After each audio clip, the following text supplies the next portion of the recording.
Uma garota de Patos de Minas conseguiu na justiça o direito de ter os nomes do pai biológico e do pai de criação na certidão de nascimento.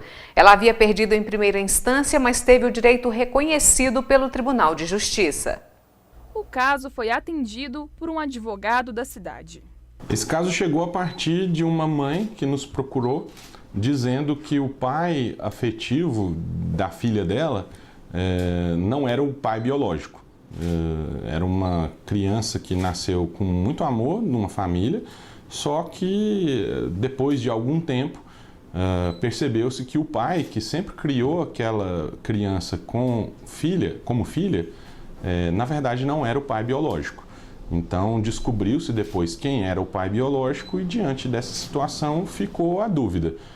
Existe um pai biológico e existe um pai afetivo. Qual deles que deveria realmente exercer as funções de pai? Quem que deveria ser pai? Então a discussão do processo basicamente foi essa. Foi a partir de então que a ação teve início na Justiça.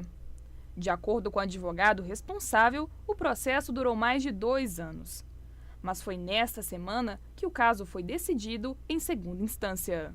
O caso foi julgado na segunda instância e a segunda instância acolheu esse tipo de tese, dizendo que uma pessoa pode sim ter 2 pais, sendo que um pai biológico não vai excluir o pai afetivo e vice-versa.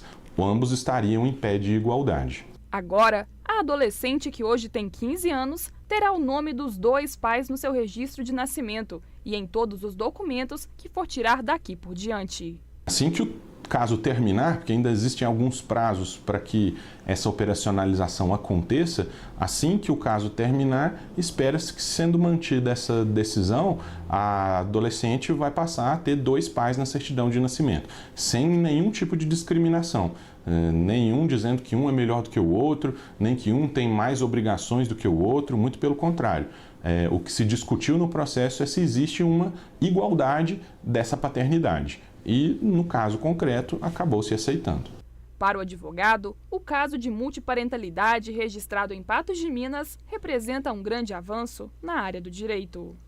Sem dúvida nenhuma, mostra uma guinada, determina uma situação precedente importante que mostra que essas novas formatações de família têm ganhado maior força.